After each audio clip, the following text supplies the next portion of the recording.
നടന്ന ഒരു പരിപാടിയിലാണ് ജനം, തിങ്ങി നിറഞ്ഞ ജനം ഷാഫിയെ തോളിലേറ്റിക്കൊണ്ട് സ്വീകരിച്ച് വേദിയിലേക്ക് എത്തിക്കുന്നതിന്റെ കാഴ്ചകളാണ് നിങ്ങൾ കണ്ടത്. എന്തുകൊണ്ട് പേരാമ്പ്രയിൽ വെച്ച് ഷാഫി പറമ്പിലിന്റെ മൂക്കടിച്ച് പൊട്ടിച്ചു എന്ന് നിങ്ങൾ ആരെങ്കിലും എപ്പോഴെങ്കിലും ചിന്തിച്ചിട്ടുണ്ടോ? എന്തുകൊണ്ട് ഷാഫി പറമ്പിലിനെ ഈ പറയുന്ന സംഘ് പരിവാർ ഹാൻഡിലുകളേക്കാൾ മികച്ചു നിൽക്കുന്ന രീതിയിൽ ഈ പറയുന്ന സൈബർ അടിമകൾ, ഈ രാജാവിന്റെ അടിമകൾ എന്തുകൊണ്ട് ഷാഫി പറമ്പിലിനെ നിരന്തരമായി വേട്ടയാടുന്നു എന്ന് നിങ്ങൾ ആരെങ്കിലും എപ്പോഴെങ്കിലും ചിന്തിച്ചിട്ടുണ്ടോ? അതിനുള്ള കാരണം എന്ന് പറയുന്നത് ഒരൊറ്റ കാരണം മാത്രമേ അതിനുള്ളൂ. ആ കാരണം എന്ന് പറയുന്നത് ഈ രാജാവിന്റെ അടിമകളുടെ കോട്ടകൾ, ആ കോട്ടകൾ ഇങ്ങനെ തകർന്ന് തരിപ്പണമാകുകയാണ് വടകരയുടെ മണ്ണിൽ എന്നാണുള്ളതാണ്. വടകര പാർലമെന്റ് നിയോജക മണ്ഡലം എന്ന് പറയുമ്പോൾ നിങ്ങൾ എല്ലാവരും കരുതേണ്ട, അതിൽ അസംബ്ലി മണ്ഡലങ്ങളായിട്ട്, നിയമസഭാ മണ്ഡലങ്ങളായിട്ട് കൂത്തുപറമ്പും തലശ്ശേരിയും, വടകരയും കുറ്റ്യാടിയും നാദാപുരവും, അതുപോലെ പേരാമ്പ്രയും കൊയിലാണ്ടിയും ഉണ്ട്. ഈ പ്രദേശങ്ങളിലൊക്കെ ഷാഫി പറമ്പിലിന്റെ സ്വാധീനം എന്ന് പറയുന്നത് വലിയ രീതിയിൽ, വലിയ അർത്ഥത്തിൽ ഈ കോട്ടകളിൽ വിള്ളൽ വീഴ്ത്തുകയാണ് എന്നുള്ള കാര്യത്തിൽ സഖാക്കൾക്ക് ഒരു തർക്കവുമില്ല. ആ ബോധ്യം അവർക്കുണ്ട്. ഇന്നലെ നമ്മൾ വേളത്ത് ഈ പറയുന്ന UDF നേതൃത്വത്തിൽ വലിയ ഒരു പരിപാടി സംഘടിപ്പിക്കപ്പെട്ടു.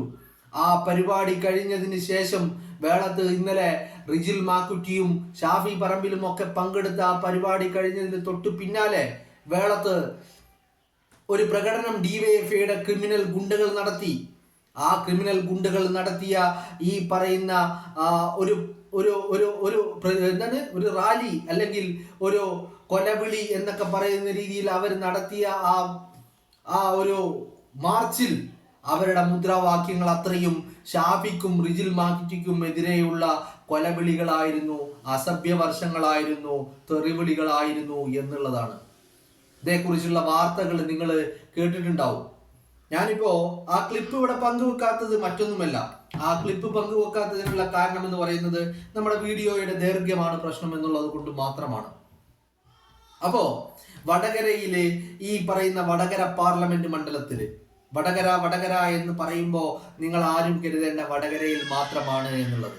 വടകരയിൽ എന്ന് പറഞ്ഞാൽ ഈ പറയുന്ന കൂത്തുപറമ്പ്, തലശ്ശേരി, വടകര, കുറ്റ്യാടി, നാദാപുരം, പേരാമ്പ്ര, കൊയിലാണ്ടി ഈ പ്രദേശങ്ങളിലും ഇതിന്റെ സമീപ പ്രദേശങ്ങളിലും ഷാഫി പറമ്പിലിന്റെ ഒരു സ്വാധീനം അത് സഖാക്കളെ വല്ലാതെ അലട്ടുന്നുണ്ട്.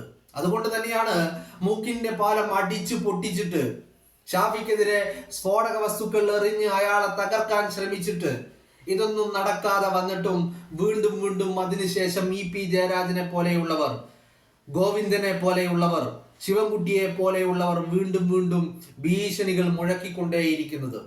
എല്ലാവരെക്കാളും ഒരു പടി കടന്നുകൊണ്ട് EP ജയരാജൻ എന്ന് പറയുന്ന RSSന്റെ ഏജന്റ് കൊലവിളി നടത്തുന്നതാണ് കഴിഞ്ഞ ദിവസങ്ങളിൽ നമ്മൾ കണ്ടത്.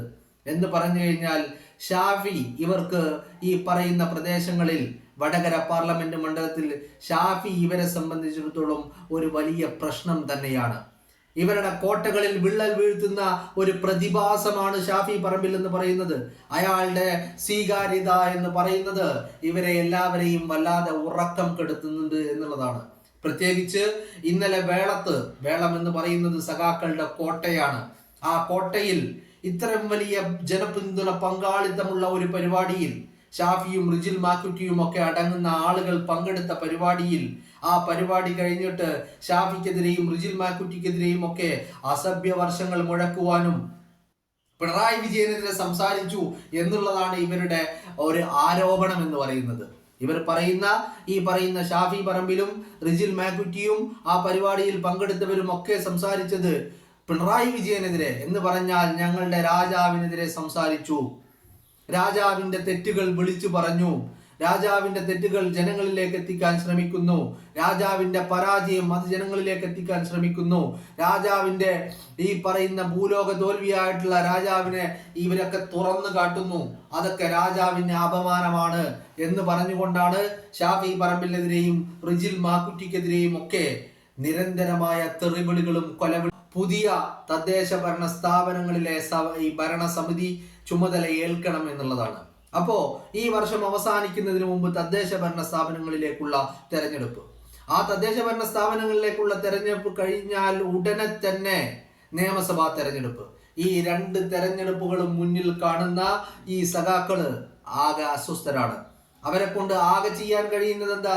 കാരണം രാജാവിന്റെ സൽപ്രവർത്തികൾ, രാജാവ് ചെയ്ത വികസന പ്രവർത്തനങ്ങൾ, രാജാവിന്റെ നന്മകൾ ഒന്നും തന്നെ പറയാനില്ല. പിന്നെ പറയാനുള്ളത് എന്താ? ഈ പറയുന്നവരെ, രാജാവിനെതിരെ സംസാരിക്കുന്നവരെ, രാജാവിന്റെ തോൽവികളെ തുറന്നു കാട്ടുന്നവരെ, രാജാവിന്റെ പരാജയങ്ങളെ വിളിച്ചു പറയുന്നവരെ, ഈ പരാജയങ്ങളെയും തോൽവികളെയും രാജാവിന്റെ RSSന്റെ അടിമപ്പണിയെയും ഒക്കെ തുറന്നു കാട്ടുന്നവരെ തെറി വിളിക്കുക, അവരെ അധിക്ഷേപിക്കുക, അവരെ കൊലവിളി പ്രസംഗങ്ങൾ അവർക്കെതിരെ നടത്തുക, അവർക്കെതിരെ കൊലവിളി മുദ്രാവാക്യങ്ങൾ ഉയർത്തുക, അവരെ മൂക്കിന്റെ പാലം അടിച്ചു പൊട്ടിക്കുക, അവരെ കായികമായി നേരിടുക, അവരെ ശാരീരികമായി നേരിടുക എന്നുള്ളതൊക്കെയാണ് ഈ അടിമകളുടെ ഇപ്പോഴത്തെ ഒരു പരിപാടി. കാരണം അടിമകൾക്ക് മുന്നിൽ ഇതല്ലാതെ മറ്റു വഴികളില്ല. അടിമകൾക്ക് മുന്നിൽ, ജനങ്ങൾക്ക് മുന്നിൽ വിളിച്ചു പറയാൻ ഒരു നേട്ടമില്ല. ജനങ്ങൾക്ക് മുന്നിൽ വിളിച്ചു പറയാൻ വികസന പ്രവർത്തനങ്ങളില്ല. ജനങ്ങൾക്ക് മുന്നിൽ വിളിച്ചു പറയാൻ ഒന്നും തന്നെയില്ല. കാരണം രാജാവിന്റെ എല്ലാ നുണകളും പൊതുജനം തിരിച്ചറിയുന്നു എന്നുള്ള ബോധ്യവും ഈ അടിമകൾക്കുണ്ട്, ഈ സഖാക്കൾക്കുണ്ട്.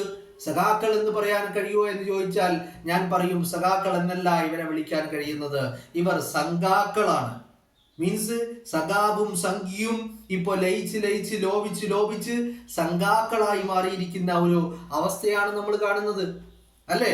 നിങ്ങൾ ഇന്നലെ രാഹുൽ ഗാന്ധി ഒരു പത്രസമ്മേളനം നടത്തി. ആ പത്രസമ്മേളനം കഴിഞ്ഞിട്ട് കിരൺ റിജിജു എന്നിട്ട് വിളിച്ചു പറയുകയാണ്, ആ പത്രസമ്മേളനത്തിൽ കാണിച്ച ഒട്ടകം ഗോപാലന്റെ വീഡിയോ അത് വ്യാജമാണ്, അത് AI നിർമ്മിതമാണ് എന്ന് വിളിച്ചു പറയുമ്പോൾ അതിന് കൈയടിക്കുന്ന കേരളത്തിലെ സഖാക്കള്, അടിമകള്. സംഘപരിവാറിന്റെ പച്ചനുണകൾ ഏറ്റുപിടിച്ചുകൊണ്ട് സൈബർ ഇടങ്ങളിൽ ഇരുന്നു കൊണ്ട് പരിഹാസങ്ങളും അധിക്ഷേപങ്ങളും നിറച്ചുവിടുന്ന സഖാക്കളെയാണ് നമ്മൾ കാണുന്നത്. അതുകൊണ്ടാണ് ഞാൻ പറഞ്ഞത് ഇവരെ സഖാക്കൾ എന്ന് വിളിക്കാൻ കഴിയില്ല, ഇവർ സംഘാക്കളാണ് എന്നുള്ളത്. അത് തന്നെയാണ് നമ്മൾ കണ്ടുകൊണ്ടിരിക്കുന്നത്. ഒരു കാര്യം ഉറപ്പിച്ചു പറയാൻ കഴിയും, വടകര പാർലമെന്റ് മണ്ഡലത്തിൽ ഈ പറയുന്ന കൂത്തുപറമ്പും തലശ്ശേരിയും കുറ്റ്യാടിയും നാദാപുരവും വടകരയും പേരാമ്പ്രയും കൊയിലാണ്ടിയും ഉൾപ്പെടുന്ന വടകര പാർലമെന്റ് മണ്ഡലത്തിലെ ഷാഫിയുടെ തേരോട്ടം തന്നെയാണ്. ഷാഫിയുടെ സ്വാധീനങ്ങൾ മാത്രമേ ഉള്ളൂ.